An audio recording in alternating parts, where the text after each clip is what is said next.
Thank you, Mark. Thank you, Devin, for driving the ship for the first half here. Welcome, everybody, to the Buckeye Weekly Podcast. I'm Tony Gerdeman, here as always with Tom Moore. Tom, how's it going? I'm very happy to be in air conditioning, Tony. How are you? I was in the air conditioning all day, so nothing is new here. Although it is nice that they kept the air on during the entire post game, which I think if you didn't, you would have needed the EMS, but they did. So here we are, Ohio State 49-14. Tom, Lathan Ransom said it wasn't that hot out. He's from Arizona. Do you have issue with what he said? Man is not meant to live in places like Arizona. Living in places like Arizona, I don't want to say it's a sign of mental illness, but if it's 120 degrees outside, that's not where you're supposed to live. And I was told that, who was the sideline reporter, Jenny Taft, said that on the field apparently it was like 130 or 140 degrees. I can believe it. It's too windy at Northwestern. Tom said it was too windy at Northwestern, too hot against Marshall. Yeah, was it too cold, like the season opener against Akron? You got to remember, Tony, it's not that bad because it's a humid heat. That helps a lot. Yeah, so welcome, everybody. You guys saw all of the post-game for Ryan Day, Willa Howard. We'll get to all of that. Let's start, Tom, with the running game, which has continued to progress and is now to the point where they're averaging, at one point, well into the game, they're averaging 14 yards a carry. Now, at that point, Tom, why throw the ball? But this is an emphatic running game, and Will Howard and everybody else is just like, this is great. Yeah, and we will get to the super chats in a little bit. We want to get through some of the game content first before we get there. So this is one of these games where the outcome of the game was never in doubt. You're working on stuff. You're trying different things. You're putting some stuff on film. You're getting guys in there. I mean, they were rotating the defensive line. Basically, from the second series of the game, they were rotating the defensive line. And so you're just trying a bunch of different stuff. You can absolutely, they could have run for probably 600 yards on Marshall if they wanted to, if they kept the starters in and just pounded them all game long. I'm sure it would be a lot of fun to see them set school records and all that kind of stuff. What's the ultimate goal? The ultimate goal is to win the football game, meet the standard, hit the metrics that the college football playoff wants, and position yourself for success at the end of the season. This game is not going to be the one that decides how this season is remembered. So this was very much a get through it, check the boxes, improve where you can improve, figure out where you need to improve next, and move on. Yeah, 31 carries, 280 yards.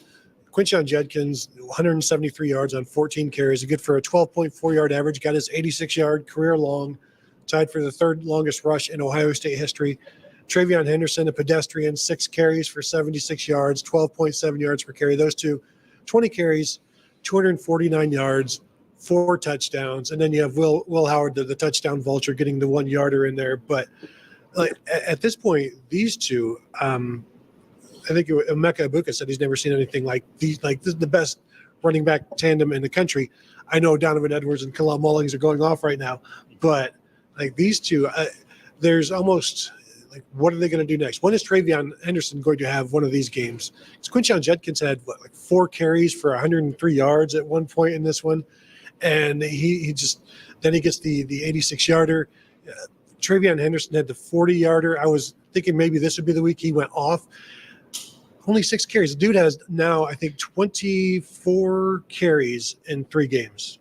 Yeah, and it feels like the whole game felt like, boy, they haven't given the ball to Travion very much. Boy, they haven't thrown the ball to Jeremiah Smith very much. Boy, they haven't thrown the ball to Carnell Tate very much. And even, 14 carries for Quinshon Judkins felt like, oh, boy, they're really feeding him. But, oh, boy, they're not throwing the ball to the tight ends very much. They only had 57 snaps. Yeah. And the problem, and this is, I'm doing the air quotes are happening very strongly here. 2 plays, 70 yards, 6 plays, 45 yards, 1 play, 86 yards, 7 plays, 80 yards, 6 plays, 75 yards, 1 play, 53 yards, 9 plays, 83 yards. Those are the touchdown drives. So when you have a 1 play, 53-yard touchdown drive and a 1 play, 86-yard touchdown drive and a 2 play, 70-yard touchdown drive, yeah, I mean, you're not gonna have that many snaps. Part of that also had to do with the fact that the defense didn't get off the field as quickly as they probably would have liked, but there just weren't that many snaps for them. And It was 57 snaps, and the starters got pulled, more or less beginning of the fourth quarter, give or take. So it was probably about 40-something snaps while the starters were in there. There are not enough footballs to go around for all of the players who are selfishly scoring 80-yard touchdowns. 3 touchdown drives under a minute, actually under 45 seconds. The shortest possession was the kneel down, which was 6 seconds. They had a touchdown drive of 9 seconds and a touchdown drive of 12 seconds. So that is the explosive offense. And Will Howard said it. You guys may have seen it, talking about how he's on the sideline talking to the other quarterbacks. Like, this is crazy, having all of these guys that can score at any point. And the coaches consider the screen game to the receiver screen game. That's part of the running game as well. So if you want to go ahead and throw in Emeka Egbuka's 68-yarder into this, now you're talking 350 yards rushing basically. But Will Howard's going to take credit for that pass. It was a laser in the box score. 16 of 20 for Will Howard, 275 yards, 2 touchdowns. The interception to Jeremiah Smith. He was asked the first thing, of course, when a quarterback comes in, what happened on the interception? Welcome to Columbus, Will Howard. Yes. So he explained that his max protect, so there are only 3 receivers out there, and they're clouded to the left. His other read was covered, so like the guy he's supposed to throw to is Jeremiah Smith.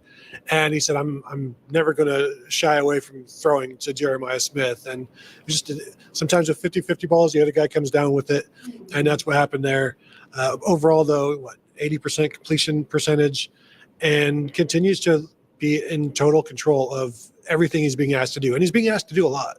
Yeah, this is not just dink and dunk all the time. He is making, it feels like, the right decision in the run game more often than not. He's making the right decision in the pass game more often than not. The big mistake, as you said, was he threw it to the right place. And we've talked about Jeremiah Smith 50-50 balls being more like 80-20 balls. That does give you 20% where it doesn't happen. And Jeremiah Smith went over the defensive back and almost pulled it away. It looked like he had it, but the defensive back was kind of between him and the football more or less, and was able to kind of pull it away himself. But that's one, we've talked about that. If you're single covered, you're open as far as they're concerned. Throw the ball up, see what happens.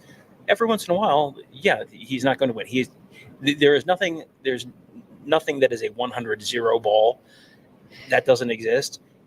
If it's even a 60-40, 70-30, you're going to take that chance because you've seen this work already. And there've been a couple times that there was one last week or 2 weeks ago that was a little bit underthrown. Okay. And then there was one that the defensive back, credit the defensive back. That was a heck of a play. Ran stride for stride with him, was at a great position, turned his head at the right time. I mean, that was a great play, but that's what it takes to make that not happen. Yeah. Emeka Egbuka's first touchdown at home in 53 weeks. Somebody boldly predicted that. Was it you? No, it was not. His first 100-yard game since the Georgia game as well. Yeah. Really? 5 for 117. Well, he had 98 yards in the first half against Western Michigan. Oh. He had a 96-yard game and like a 94-yard game last year. The first 100-yard game in a while. Of course, he doesn't really care because he didn't come back to catch a bunch of passes. He came back to beat Michigan, win a Big Ten, and win a national title. And we could spend some time on Jeremiah Smith if we want. Slant and gone. Yeah. I mean, that's getting to be a habit at this point. And 53-yarder there. We talked about before the show, before the game on the pregame show, jokingly, maybe this will be just like, a 3 for 56 or something like that. This is a 3 for 70. And he still found a way to get everybody on their feet. Right. At this point, they throw the ball to him and it's like, is this the one where he goes, or will it be the next one that looks very, he has not hit a lot of these. Has he hit any of them? I think one was kind of a fade in the end zone.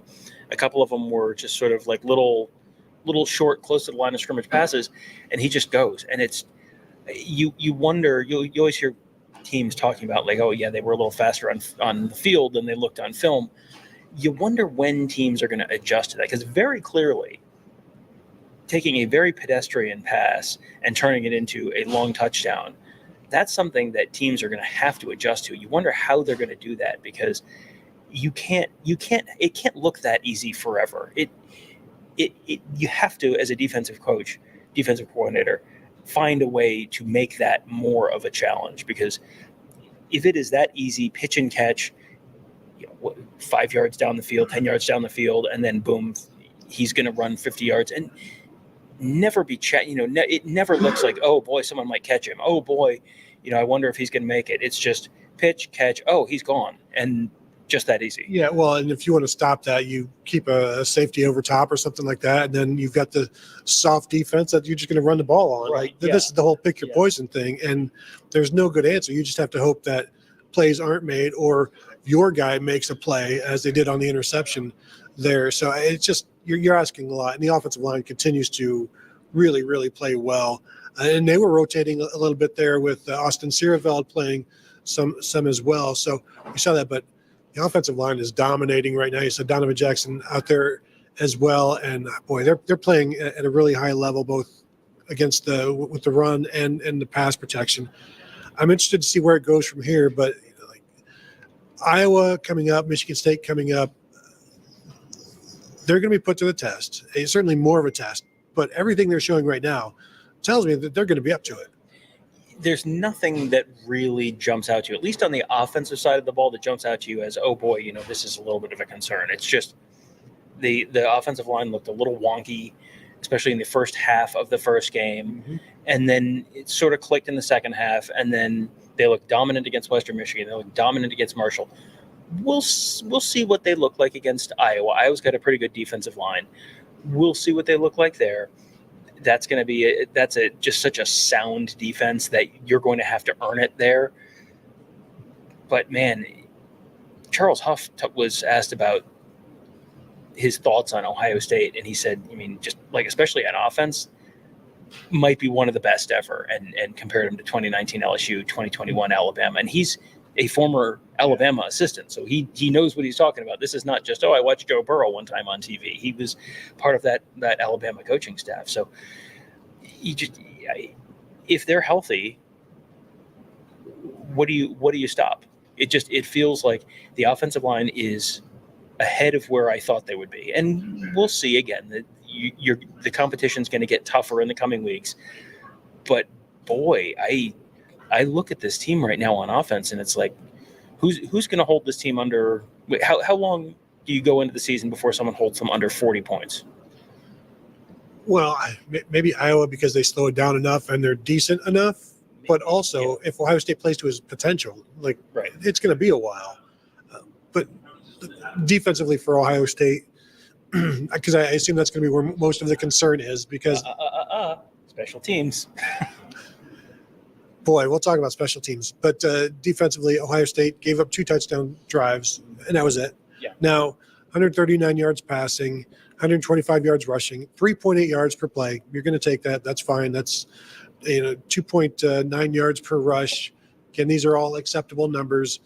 But I know, and I wrote about it last night, that people are going to be a little upset about the quarterback run.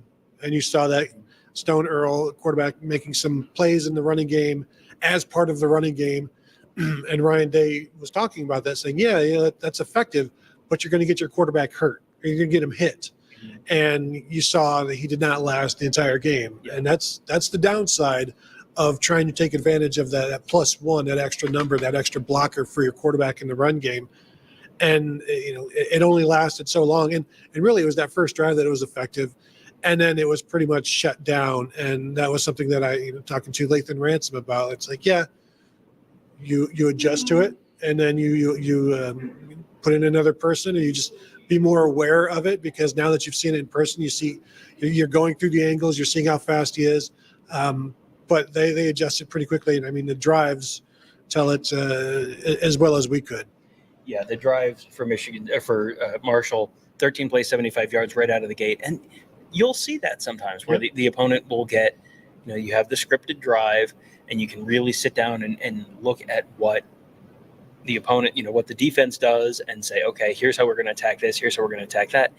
And if you can get a first down or two and get rolling down the field, the defense doesn't have a ton of time to adjust to what you're doing. That's the whole point of we know all the stuff you're going to want to do. And you get the sense Jim Knowles is not going out there and reinventing the wheel for the first drive of the game. He's going to go out there. He's going to do similar broadly stuff to what he has done in the past, which means if the other team can go out and execute, and to Marshall's credit, they did, they can march down the field, and you have seen sustained drives this was the first touchdown they gave up all season. So this was the first touchdown also they gave up on the first drive of the game. But I think Akron might have had a decent first drive of that game.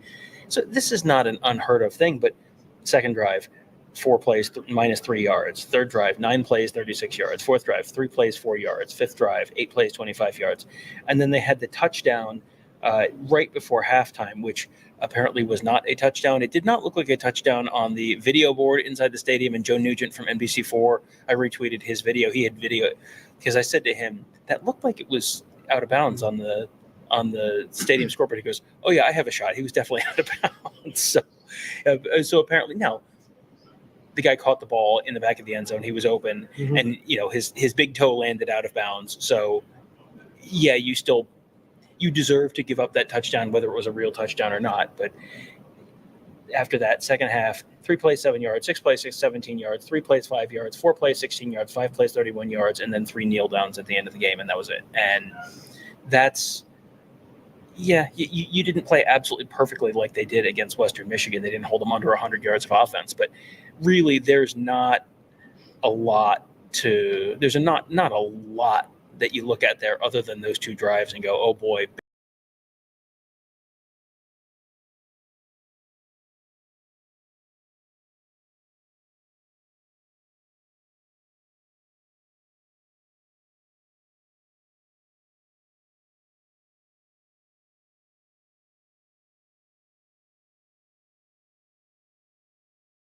Something that we don't see a lot of. And he was out there right away. Hero Canoe got the start. We were wondering, would it be Caden McDonald or would it be Hero Canoe? And it was Canoe. And so that was a new thing. But they were rotating guys constantly, and it's kind of a tough ask. Not a tough ask, but you're not at your peak, obviously, when you're missing one of your best defensive linemen and putting other guys in there. So the first drive was successful for Marshall, but after that, I mean, they pretty much slowed everything down. They adjusted, and that first drive, Marshall was 3 for 3 on third downs. So I think they started out like 4 for 5, and then they went 3 for 13 the rest of the game after like those first couple of drives. So Ohio State adjusted and pretty much shut them down, and then you get that 2-minute drill at the end of the first half. And I was just looking at the video you're talking about, and yeah, there you could see that his foot was out. Did the TV broadcast not have an angle that showed his feet? Well, as we're all watching it in the press box, it's like, yeah, he's out, but it's like you could assume his foot was out because the side of his foot is like hanging over the sideline, but it like there's no clear shot of it just being on the sideline or like I can't see white or I can't see green, that sort of thing. Yeah. But if it would have been called out of bounds at the outset, that call would have stood as well. It wouldn't have gotten overturned. Yeah, okay. But special teams, Tom. Special teams. Boy, Tony was not great. He had 3 kickoffs in a row out of bounds. Ralph Russo of the AP tweeted that he didn't think he'd ever seen that before, and I couldn't remember ever seeing that before either.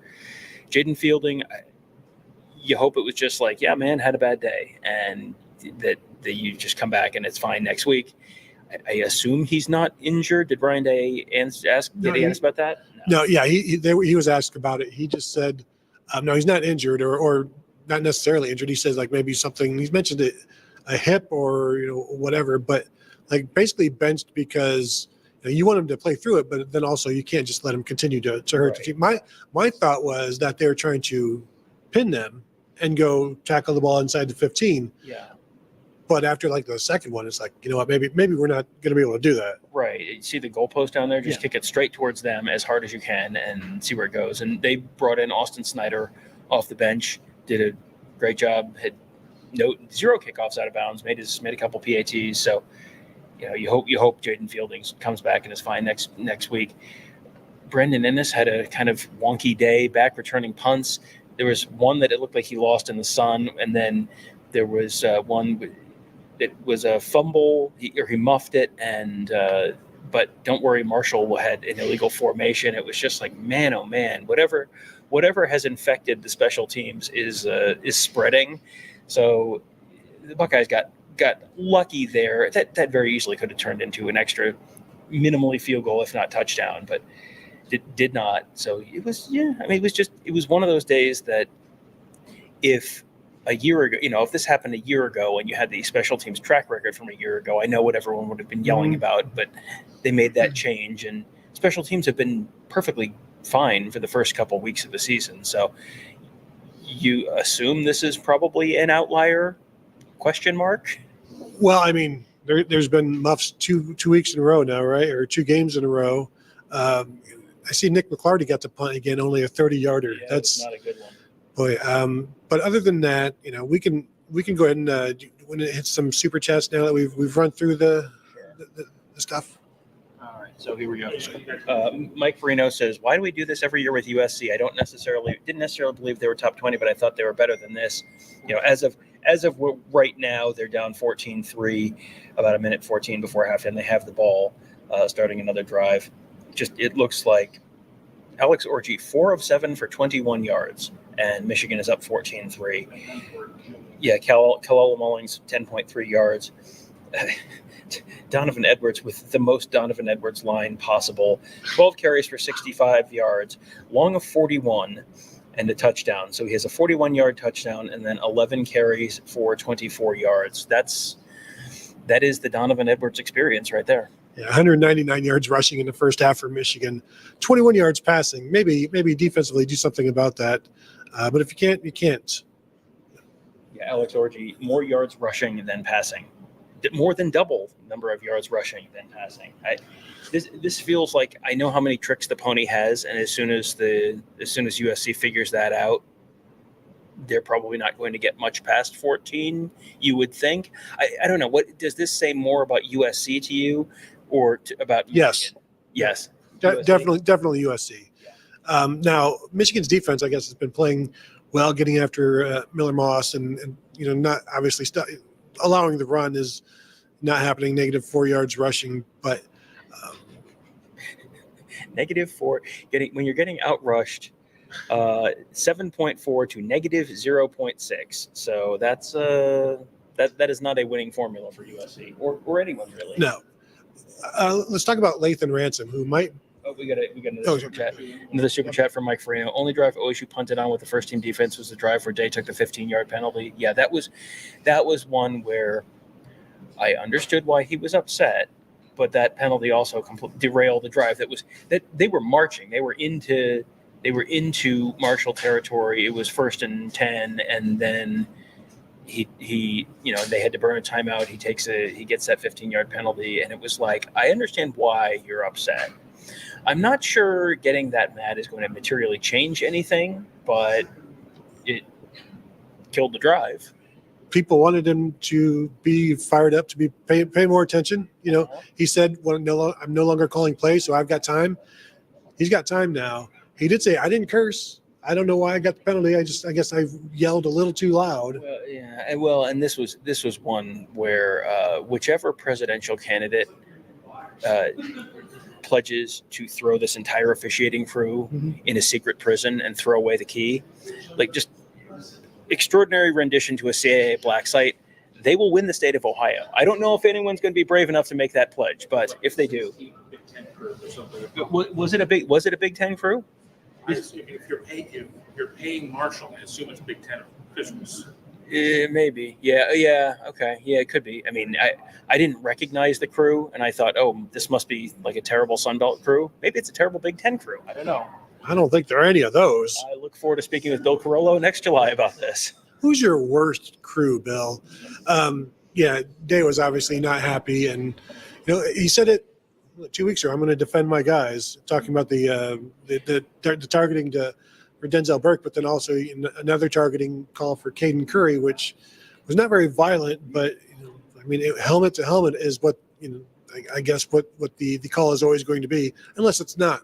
We never know. Okay, before we get to the super chat from Michael, I want to put in my own super chat. Tony, I will hand you $2 if you can tell me how the targeting rule that resulted in Caden Curry getting ejected today is the same targeting rule that involved that resulted in the hit in the Peach Bowl a couple of years ago, not having a player get ejected for targeting. Right. Refs. Care to comment?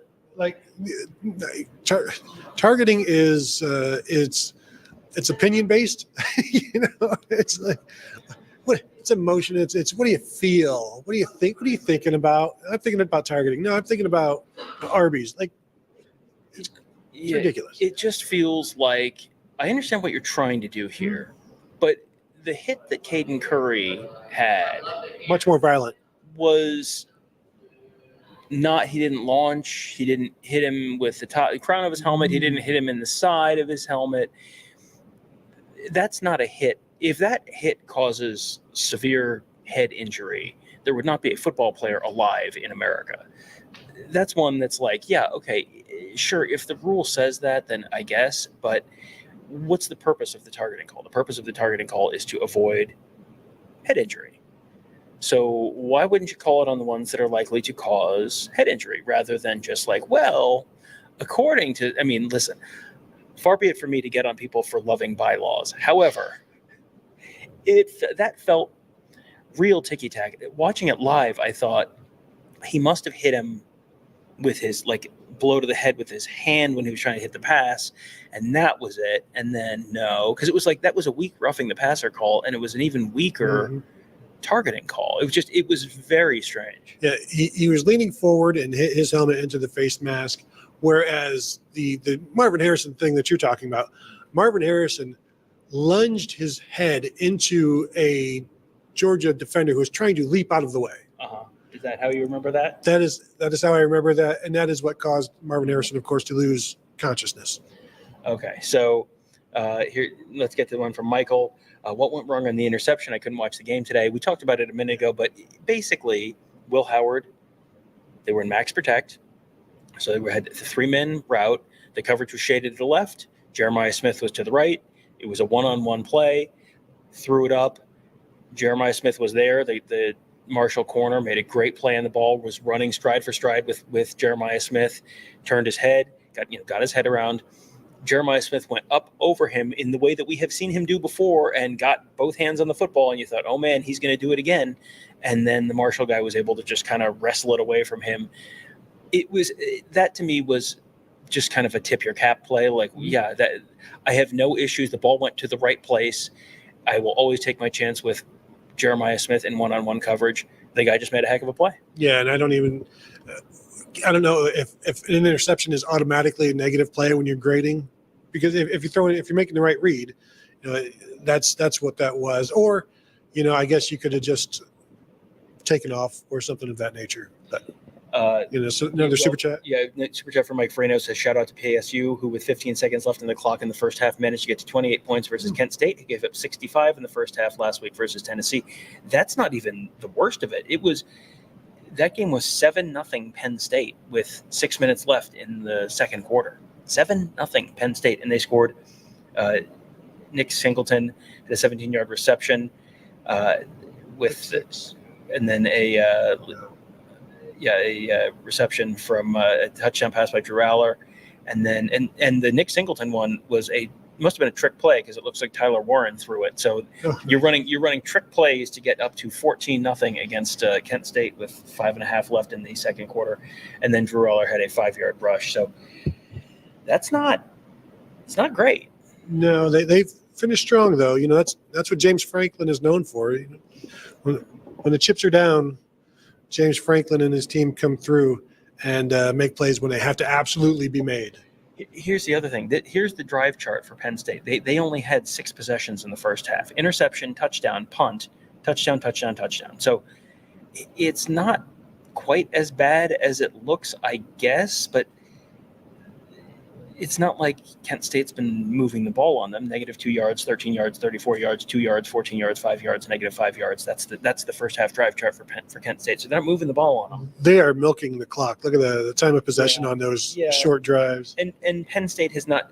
Penn State, this might be more than anything. Hey, Penn State doesn't really have a lot of explosive players. 9 plays on the first drive that ended in an interception, 9 plays in the second drive for a touchdown, 5 plays in the third drive for a punt, 7 play drive for a touchdown, 6 play drive for a touchdown, and 6 play drive for a touchdown. So the Penn State offense continues to not be very good, especially in the passing game. Shout out, though, to former Buckeye Julian Fleming, 2 catches, 60 yards. He had 1 catch for 3 yards, I believe, in the first couple weeks of the season. So 2 catches, 60 yards, long of 39 for him. But once again, leading receiver, Tyler Warren, tight end, 5 catches, 50 yards. Yeah, there are a lot of good Big Ten tight ends this year, and he's been one of the best. I want to talk about Lathan Ransom, who led the team with 8 tackles, 6 solos, a tackle for loss, forced fumble that Caleb Downs almost recovered on the sideline. Very, very close. Shouldn't have even been that close. I don't know how he got that close, but he continues to be one of the best players I've seen all year. And he's around the football. He's a sure tackler.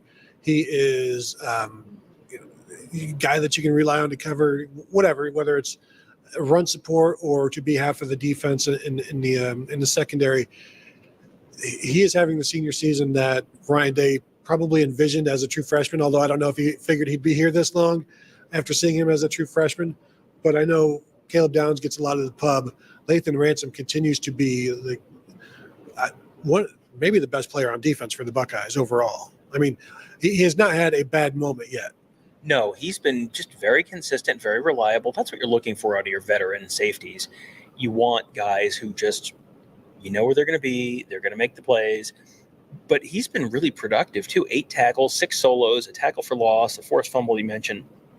That's the second time he's led them in tackles this year, which you don't necessarily think of him as the guy who's going to be doing that. I mean, and frankly, typically when a safety leads you in tackles, that's not always a good sign.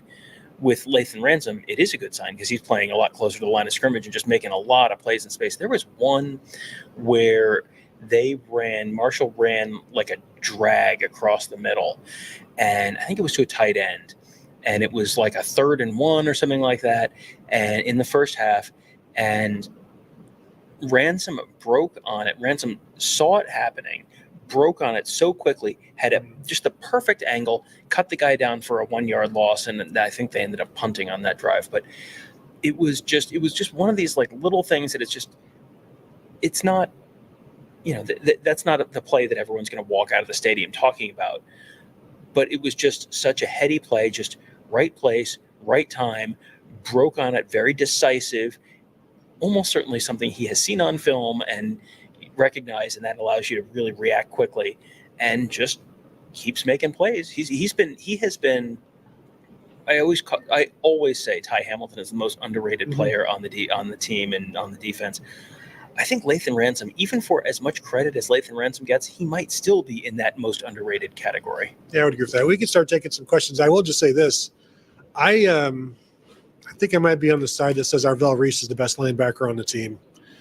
And he's not going to be starting over Cody Simon, but the rotation that they had out there today, they're going to rotate in games like this. But this is not Sonny Styles' best game. This is not CJ Hicks' best game.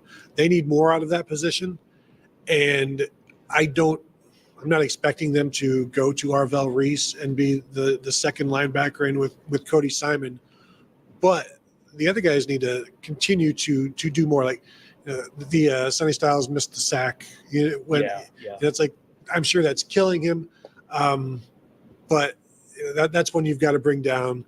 You're bigger than the quarterback. Wrap him up. But they need to. I think they just need more plays out of the linebackers overall, because they're going to run into teams that can do more. And the quarterback run was effective to a point, then it wasn't. But you're going to run into, Caleb Johnson at Iowa can run the ball. When you've got that kind of a threat, that you're going to have, your linebackers are going to have to be on point. And if not, then now you're bringing in the safeties in, and one bad angle is going to cost you. So I just need to see more out of the linebackers as a group. Arvell Reese, again, pretty decent day, 5 tackles, 1 tackle for loss. Just looking at the solo tackles from the linebackers, there aren't a ton there, because there's gang tackling and not jumping on piles, but there's just a lot of defenders around right now, and I think that's also a very good thing. Well, and you're not seeing them getting challenged downfield all that often. So that means there are a lot of guys around. So you've got there are a lot of times when I'm shooting pictures and there's 3 defenders right there surrounding whoever's got the ball. We've got a bunch of interviews that we have not. we've been talking about Lathan Ransom. Do we Okay. want to hear from Lathan Ransom? Yeah, we can talk to Lathan Ransom here. He is talking about one. I think this is part of the clip. He was asked about the heat, and he said, I'm from Arizona. This isn't hot, but Erroneous. but overall, just what a day like today does for the defense and defending the quarterback and what they needed to do to continue to do that. So here's Lathan Ransom. Plays, but definitely stuff we got to learn from and correct, and definitely get right to it tomorrow. Was there anything about their attack that really concerns you going into this more than anything else? It was With the air raid, every team we go against, there's always a concern or things that we see on the scouting report that we got to be ready for. And we execute some of those things, but there's also some things we need to correct. So he's going to get on the film and fix those. Can you give an example? No. The offense came out with some really explosive plays. How much of a relief was that for the defensive unit? Yeah, offense played great. I mean, established the run early. With Sean and Trey ran the ball really hard. And you always love to see that. It gets everyone going, brings a lot of energy. And then obviously opened up plays for the pass game. And couldn't see very much. We was always looking at the film, but it looked like made a lot of plays throwing the ball. When the offense scores that quickly, does that put pressure on the defense? Because you guys don't get as much time to look at film in between series when they're scoring on 1-3 play drives. Yeah, I don't think I'm ever going to complain about the offense scoring fast. So I think I'm always excited if they're scoring fast. Could you tell though, did their offense look a little more in sync than it maybe did when y'all watch video of like them against Virginia Tech and stuff? It seemed like their quarterback was a little more on point. On I mean, we've seen against Virginia Tech, there were some plays that they missed, or there were some drops that it could have been a lot closer game. So we had a lot of respect for Marshall coming into the game, and y'all see why. How ready are you for the Big Ten play starting next week? Oh, super excited, man! Super excited! I can't wait to play some of the Big Ten teams. Those games are always exciting, especially our first away game. So can't wait to go play. And I think it's a night game too. So super excited for that game. What kind of a factor at all, if any, was the heat today? Nah, I'll never complain about the heat. I'm from Arizona, man. It ain't even that hot for real. So I never complain about the heat. Lathan, you don't see the air raid a lot, but to get experience against it, I mean, down the road, you don't know who you may face in a playoff like that. To get experience against it, get it on film, how helpful is that? Oh, extremely helpful. I mean, I bet you there's gonna be a lot of teams that watch this and try to take stuff from this game. So we always gotta, fix the corrections and be ready for where we play. Lathan, you guys giving up some quarterback runs initially, but then locked it down. What goes into that? Yeah, when they get a light box and they check to the run, everyone's fits got to be correct. So we fixed our corrections and stopped it in the second half. About Tylee today, what was it like to see some of the young guys step up? Oh, great! I think the young guys stepped up really well, and that's what's so special about our team is we have. They always say have a pair and a spare, so always have two dudes that's always ready to play, and a backup that's just as ready. So I think those dudes stepped up and played really well.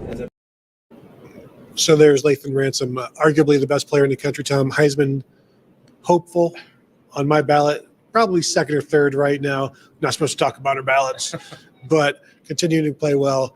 So one of the true spokesmen of the team. He's very soft spoken, but so is Emeka Egbuka, and I want to bring him up because he had, as we said, first touchdown here in over a year. I asked him about it. He's like, it's not, it is what it is. Like I don't really care. I remember asking him last year about when he came in from injury. Like, are you trying to make up for lost time? He's like, I don't care about stats. And when he tells you that, you start to believe him. And so here's Emeka talking about having a big day, blocking, and some other things. Point it has to be. Yeah, absolutely. I feel like that responsibility not only falls on Coach Hart, but it falls on me as well, being a captain and being a leader of the offense of the receiver room. So that's something I'm continually harping on the young guys in the room, making sure the blocking is top tier because of the athletes that we have in the backfield. Any play can become an explosive play at any time. So we're always talking about the situations. Coach Jay is always hammering home the situations. And the explosive play battle is one that you see kind of tilt the odds of whatever team when it comes to matchup games. So having explosive play is crucially important, and blocking on the perimeter just ups the chances of that. What's going through your mind as you see the flag and they're talking over the flag on your touchdown? I don't know if you guys can see it on the playback, but I just started laughing just because I just it would be a flag, but it was all good. The fact that they pulled it back, obviously, there was a little relief in my spirit, but I had no doubt that if it even was a flag, we were going to go down and score probably in the next play. So that's just the mentality. Your first touchdown in Ohio Stadium, I think, in 53 weeks. Has it been a long time coming for you? it's whatever. I mean, another day in the office. I'm just gonna, do my job to the best of my ability. If the ball comes my way, it does. But at the end of the day, there's a responsibility deeper than just statistics. We're trying to make a legendary run this year, and you can't have that selfish mentality. With that in mind, your sense of this offense right now, headed to Big Ten play. What's your sense of this offense? Have y'all just scratched the surface? Our goal is, we're never satisfied. Obviously, you hear that time and time again, but it's really the true way we go about our mentality. Even if we had 800 yards a day, there's always going to be something you can find on film to fix. So we're trying to continue to build week through week, just take it one day and one play at a time. But obviously right now I feel like we're in a decent spot. We're able to have a successful running game, a successful passing attack. So a lot of credit to the coaches. So there's Emeka Egbuka, 5 catches, 117 yards, not a career high. He's had some big games in his Ohio State career. We'll probably have some more on his way to, if he has a season similar to what he did as a sophomore, we'll leave Ohio State as the all-time leading receiver, all-time leading yardage receiver, and is now, 12th? Yeah, just passed D. Miller for 12th all-time. There he is, boy, our producer, right on the spot there. 21-23, 90 yards behind Garrett Wilson for 11th. Just past D. Miller, Ted Ginn, who was at the game today, Joey Galloway.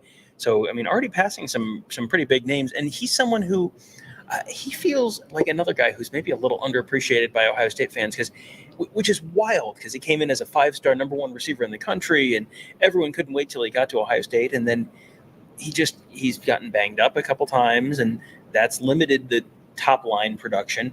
And now he's not the new and shiny, exciting freshman. So everyone's kind of like, oh yeah. Oh, and also him. He is the rest of the Gilligan's Island intro. And which is crazy because already, as we just showed you, 12th in the school history in terms of yardage, going to work his way up that yardage list this year. And so he's someone who came in as a 5-star, extremely highly touted, absolutely has lived up to the hype in the expectations there in every way. Even though he's been banged up, he's still, when he's on the field, he's just so consistent, so reliable. Yeah, ignore him at your own peril. I understand you wanting a defense wanting to worry about Jeremiah Smith. The same thing with Carnell Tate. If you want to leave any of these guys alone, they're going to, Will Howard's going to find him. They'll draw stuff up for him, and they'll make him pay. We got some questions. We do. Gary Williams says there's absolutely no need to worry about the defense. The other team is going to make plays sometimes. No. The other team making plays, that is a weakness of a defense. That should never happen, Tom. I don't care. You tell me, but they're just, they're 20-year-olds. I don't care. They're humans. I don't care. You play Ohio State defense, Tom. You should not allow a single yard to anybody. I don't care if it's Walter Payton the third, Walter Payton the fourth, Walter Payton the first. You shouldn't be giving up yards to anybody. What do you think about that? Tough guy. I think Walter Payton the second was Jarrett Payton, if I remember correctly. But you look at this game, and it was a couple drives, and I don't know that there were – you have a better view of the game than I do. So was there anything that you looked at after the first drive? I kind of set the first drive aside. Was there anything that you saw that was, oh boy, this is a big concern? Here is where a better team is going to be able to attack this defense in a spot where they're vulnerable. Well, I think a quarterback that can run is always going to put your defense at peril because you can't account for him. And if you do, then you're not accounting for somebody else. So I think that is going to be a concern. And as I said, the linebackers are also maybe the concern. And I don't know if it's a concern, but when we're talking relative to the entire defense, it might be the biggest concern. Not having Tyleik Williams today was an issue. And it's something that we have talked about plenty with the defensive tackle depth, where they like Caden McDonald. They love Caden McDonald, but they need more guys behind him. And they threw Tywan Malone out there very early. You had Will Smith out there. Obviously had Hero Canoe. Jason Moore was out there right away as well. So these are guys that have had single-digit snaps, maybe combined all season long, and they're out there in the first quarter, second quarter, and being called upon to do something that they have not ever done at Ohio State. Yeah, the picture on the screen right now is Caden McDonald and Hero Canoe, and that was in the second quarter. Those guys were out there very, very early. And that felt very intentional out of Larry Johnson, that this was a day where, we talked about it earlier, 130 or 140 degrees, whatever it was on the turf. as a gentleman of larger carriage, I can tell you that this is probably not a great day to be a lineman on the field. You want to rotate those guys. You want to keep them fresh. And that accomplishes a couple things. Number one, you keep those guys fresh, but also this is not a game where you're going to lose. So you want to figure out what you got. This is the kind of thing that we compliment Michigan for all the time, how they really roll their guys. There's Caden Curry. This was a sack. This was not the one that was a targeting penalty, but you want to keep those guys in there. You want to know what you got. And they always say you don't really know what you got until the bullets start flying. So you have to see them in a real live game. And some of those guys are probably more ready for action than others and in a big time game. But boy, the depth on that defensive line, the way they've rolled those guys, that's impressive because they probably had, even without Tyleik Williams and with Caden Curry only playing a half basically, the best timed, the most well-timed targeting call in the history of football, where it was 12 seconds left in the first half. It had happened on the first play of the third quarter. He would have missed the first half of the next game. Nope. Misses exactly half of game plus 12 seconds. But you get those guys in there. You have so much film to look at now. And for as many guys as they've rotated through, some are going to be more ready than others, but they certainly have more guys who are ready to play now than they did at this time on the defensive line in a lot of recent seasons, it feels like. Yeah, and that drive, the second drive where they scored a touchdown, you had the targeting, you had the Ryan Day penalty, and then you had the foot that was questionable. Yeah. So, there's a lot going into getting that second touchdown for Marshall. So, I think we always kind of expect an offense to move the ball against Ohio State in the first drive early on, because they've got the script, they've been working on it, they've put in stuff that isn't necessarily on film yet, especially now when there's very little film. So there's a lot of new stuff you can do, and then the defense has to adjust. The defense did adjust, but I'm not going to get too outraged by giving up 2 touchdowns in the first half. But if we're asking, where are the weaknesses of this? It's the same things we pointed out before the season. It's interior line depth, and it's linebacker, because you're talking about Sonny Styles is new there. CJ Hicks has never been consistent there and has never started, and he's a junior. And you've got Cody Simon, who has played plenty, and we were confident that he would be fine. Nobody talked about Arvell Reese. He was the number 3 middle linebacker. The backup middle linebacker was Gabe Powers until he wasn't. So I think there's still there's development going on. There's depth going on. They're going to have to start correcting some of those issues that some of these guys are having, and they've got time. I am interested to see what Aiden Childs does next week against this defense after seeing what went on here. But I know that Michigan State doesn't want to put him in peril as much as Earl Stone Earl, yeah, was today. Yeah, that is a great. No, I must be saying this name wrong, because your first name sounds like a last name and your last name sounds like a first name. I think you have seen enough from these guys that you're starting to see the depth chart change a little bit. And the linebacker play is not where they need it to be at the end of the year, but the linebacker depth chart is not probably right now where it might end up at the end of the year. And if you've got Cody Simon, who is sort of all reliable there, and you've got Arvell Reese, who seems like he's really making a good impression and earning more playing time, and you're seeing that reflected. It's not just, oh boy, he should be playing more. It's no, he is playing more right now. So they're adjusting, and that's why you're throwing all these guys out there, because then you're getting an opportunity to learn from that and for them to learn as well. Yeah, I guarantee Larry Johnson looked at this as an opportunity for everybody in his room to play, and they did, and they played a lot. Warpug says Devin Brown is a good guy and a loyal Buckeye, but I'd prefer to see Julian Sayin coming in and playing a serious second half. Sayin is likely the starter, and we need to have a quarterback who has experience. I don't disagree, but I also understand exactly why they're doing this. Devin Brown has the experience, and if something goes down, he is the guy. Now, to sacrifice snaps that Devin Brown still needs for the guy who would be the starter next year or something like that, they're not going to do. But also something we've talked about, where if Sayin and Devin Brown are close to even, don't you have to go with the younger guy? But at this point, I don't think they are close to even based on everything that Ryan has shown us. And also, the backup quarterback battle stops in preseason practice. Pretty much. Pretty much, yeah. I don't know what it would take for Julian Sayin to surpass Devin Brown at this point. You need a certain number of reps. If you're going to be the next guy up in a year when you are taking that natty or bust mentality, you have to have someone who you trust. And Tony, what do you always say about true freshman quarterbacks? They are going to cost you a game if they're starting as a true freshman quarterback. And so, yeah, I mean, you saw it with Nebraska on Friday night.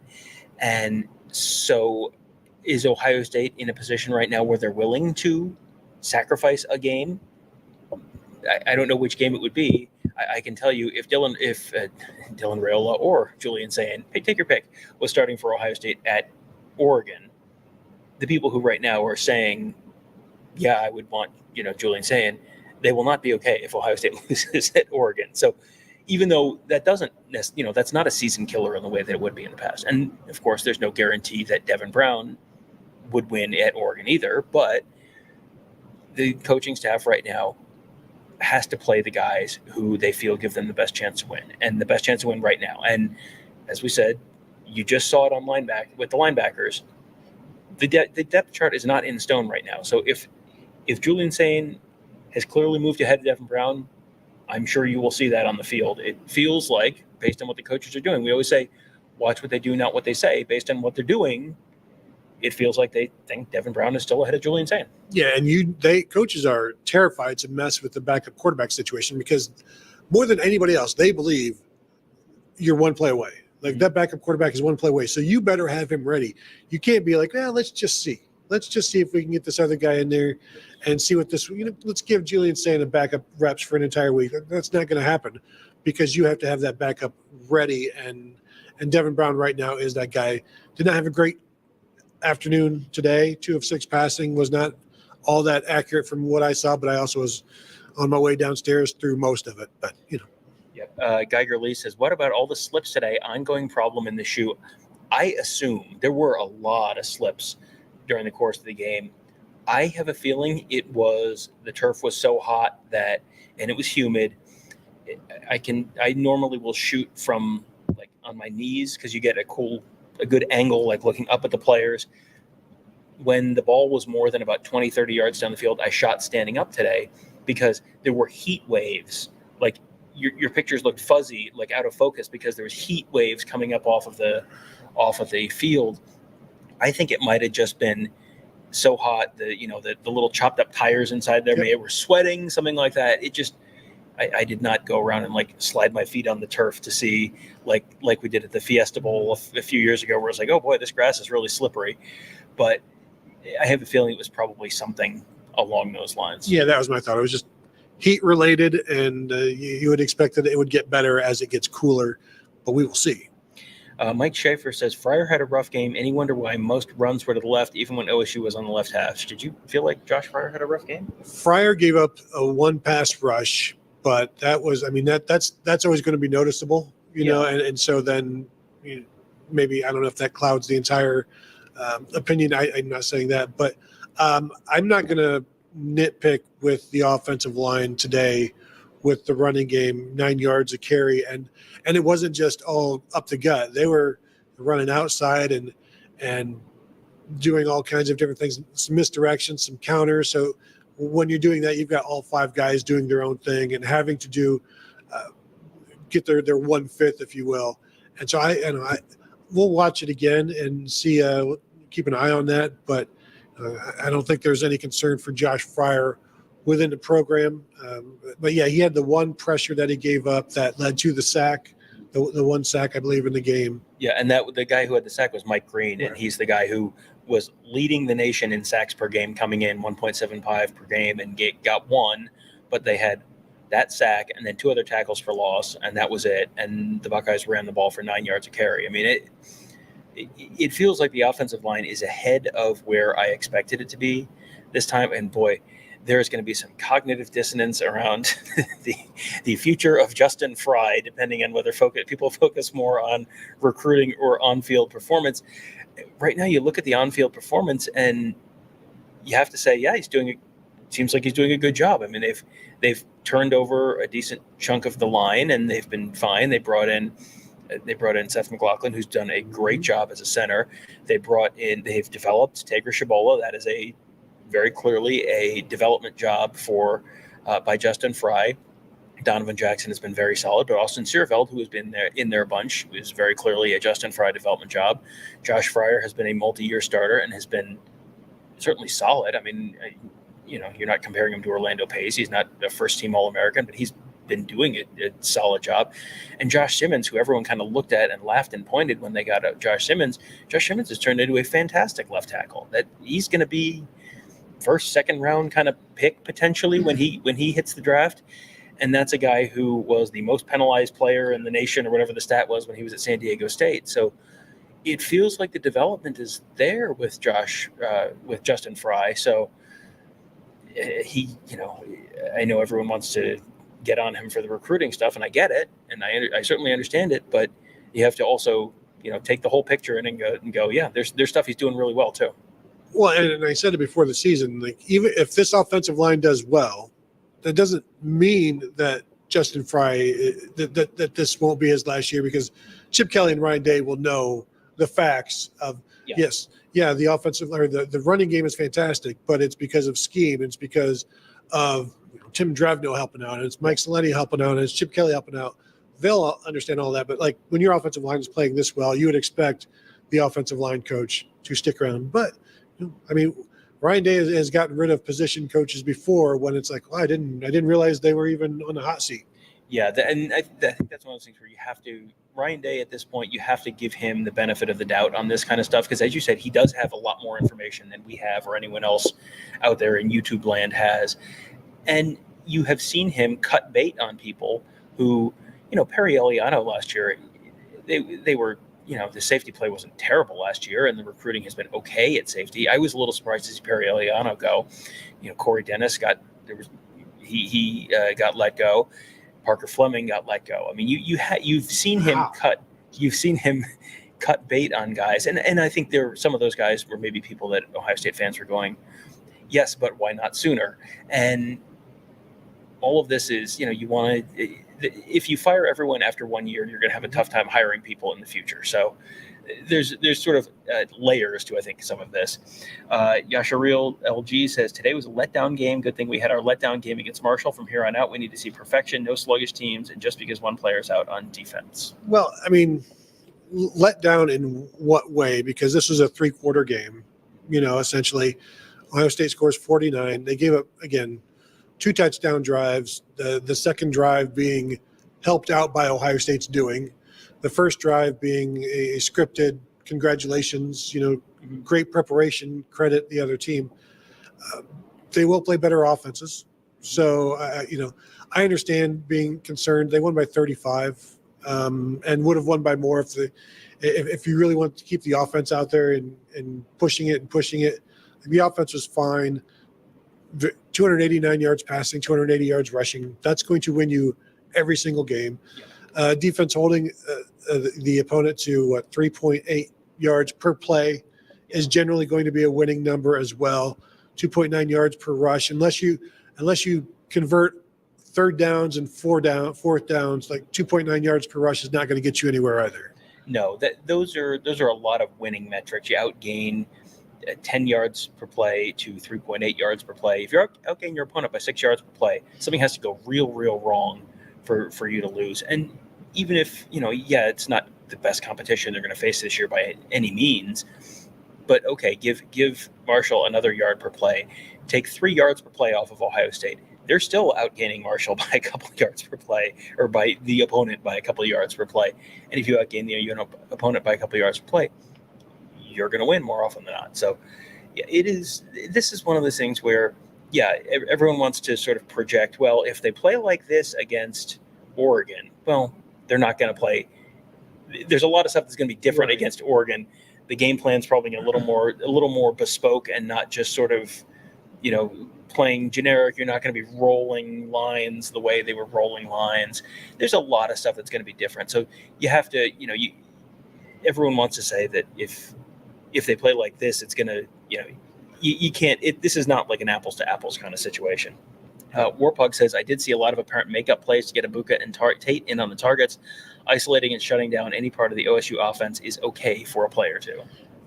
Yeah, I mean, there's the thing that Emeka blog talks about, rock, paper, scissors, where sometimes you just guess right and you prepare correctly and you guess right on a play. It's kind of like the Tecmo Bowl. I mean, you've got a 25% chance of guessing the right play that the opponent is running. So unless it's Bo Jackson, then it doesn't matter. But there's only so much you can do against this Ohio State offense. You can only stop them for so long. As long as they are executing, you probably can't stop them. Now, a lot of this is like, you hope that Will Howard he was not connecting with the tight ends today. Some of his throws were off. You're like, if that just happens on third down, we're great. You know, there's some hope involved with defenses, the opposing defenses. Like, we're going to do everything we can. We know that we can't stop everybody. We're going to try to stop what we can. And then 80% we're going to try to stop what we can. 20% we're going to hope this gets stopped over here and see how it goes. But if the execution is there, as Will Howard said, any play that they run can go the distance if it's blocked well and if he's on target, if he's throwing. And we've seen evidence of that. Let's see it against the Big Ten, though. Well, and it's funny, we're sitting here nitpicking, oh, there were a couple throws that were behind tight ends or whatever. I'm going to call for our producer to pull up the Charles Huff soundbite, where he was asked about, earlier in the week he said this is, one of the greatest teams ever, potentially. And after the game, he was asked about, do you still feel like that? You've seen them in person now. Do you still feel like that? And, after all we're talking about here, all the stuff that went, oh boy, this throw was bad. And oh boy, one of the tackles wasn't very good. And oh boy, here's Charles Huff's answer on. And before we get to that, I will remind you, Charles Huff is a former Alabama assistant. So he's going to be talking about a couple SEC teams. This is not, I saw these guys on TV one time. This is, I coached for and against these teams. So here's Charles Huff talking about Ohio State, and is Ohio State one of the best teams ever? Offensively, absolutely. And then defensively, they smother you. They kind of just lean on you and kind of weigh you down a little bit. And that's what kind of happened to us. Let me say that. I can't speak for whoever else they're going to play. But defensively, they kind of just laid on us long enough to wear us down offensively. Offensively, I don't know. I mean, 2019 LSU, 2021 Alabama, they're probably in that realm. I mean, they're really good. They're really good. We didn't make it hard on them today by missing tackles. That doesn't help, but they're really good. Hats off to them. Coach Day's done a phenomenal job building this program. He was able to retain a lot of players that had opportunities to go other places. Some guys came into the program. If they can stay healthy, I don't even know if they need to stay healthy. They probably just put the fifth guy in, but it was good. It was good. They're good. A lot of respect for them. And don't get me wrong, we didn't make it easy on them. By some of the things we tripped ourselves up with, but they're good. They're good. So there you go, Charles Huff talking about the Ohio State offense, explaining away like why he is so willing to put tutors out there for the NIL stuff. We have a long extended soundbite from Charles Huff on tutors as well that was pretty funny. We may wrap the show with that one, but I think you hear him compare Ohio State to offensively to 2019 LSU, 2021 Alabama. That's the benchmark. That's it. Those are the best of the best in terms of offenses, and was there for them and is saying, yeah, right there. And yeah, to his point, yes, they did miss some tackles. You know who else I saw miss some tackles last weekend? Georgia? Oh, no. Well, sorry. Noise unrelated. Sorry. Believe me, if I could make a drag racing noise, I would. However, the Georgia Bulldogs missed a whole bunch of tackles at the line of scrimmage against the Kentucky Wildcats. So this is not just, that obviously won't happen against better teams. And okay, if Marshall tackles perfectly, guess what? They're still probably losing that game by 3 touchdowns, even if they play perfect defense the whole time. Well, and you have to be close enough to tackle some guys. Even a slant to Jeremiah Smith, I don't think that's a missed tackle. They just couldn't get to him. No. Super chat from Rick Reese says Tyleek's absence was definitely noticed today. Yeah, I would agree. And there would be series where maybe he gets into the backfield and a 2nd and 4 becomes a 3rd and 8, or, he stops at 3rd and 2, or a first down becomes a 2nd and 12, and now you're completely off schedule. He's got to get you off schedule, makes plays, has to concern the entire offensive line. And when he's not out there, you can be like, you know what, let's go up the middle. Let's attack the defensive line. Let's attack the tackles and see how it goes. And it went pretty good for a while until it didn't. We're gonna thank our sponsors real quick before we move too much further on. This is the post-game tailgate. We are presented by Tailgate USA, proud sponsor of the Buckeye Huddle post-game show. There it is. Why Tailgate USA, Tony? Well, first of all, why not? Let me tell you something. Every time I walk through those tailgating lots, I'm like, I love what I do. I enjoy it. Tailgating is pretty fun. I do sometimes miss hanging out in the parking lot and enjoying food, beverages, the general what have you. Tom, you could have Tailgate USA just come to your house, set up a tailgate, and then you could just get all of your bad idea. No. Too good of an idea is what I'm thinking. Tailgate USA, 2 of my favorite things. Tailgate USA. But if you want to, you want to tailgate, you can do that at Ohio State, and they'll fully customizable kitchen, grill, tent, bartender, like whatever you think you would need. They have all of that available for you, and will come and take care of everything for you, and put it all up. When you're done, Tom, what can they do? They can take it all down, and should make a point here. This is not just for Ohio State home games thing. No. Yes, they will do it for Ohio State home games. They're in 16 cities around the nation, so hit some Ohio State road games as well. Road game tailgates always fun as well. So all the good stuff of the best part of the year, none of the bad stuff. You don't have to do any of the dishes. Do you know what a joy it is to be able to just have a tailgate party and not have to do any of the cooking or the setup or the cleanup or the dishes? I mean, I don't know that I can say comprehensively in the history of the universe this is the greatest idea ever, but it feels like it's at least in the conversation. Like grandparents can just play with kids and then leave. This is like the grandparents of partying, in a sense. But so check them out, tailgateusa.net. We would appreciate you helping them out because they're helping us out. So thank you for that. Michigan, USC has scored 9-yard touchdown. It's 14-10 now in the third quarter. I'm sure Michigan's passing offense will snap right to attention, and it'll be fine. I don't know if it'll need to, but they might want to hit a long one. Yes. So you want to throw it to? No, we can wrap it up. We'll wrap it up then. I want to thank you all for tuning in. Before you go, if you could hit the thumbs up if you have not yet done that, we would appreciate that. Go ahead and subscribe to the channel if you have not yet done that. Of course, subscribe to BuckeyeHuddle.com. Find us there right now, running a flash sale in your first month for just $4.99. Become a member. Check us out on the message board. See what's going on behind the paywall. We would love to see you there. It's the best way to support what we do. So thank you all for tuning in, and we'll talk to you all later.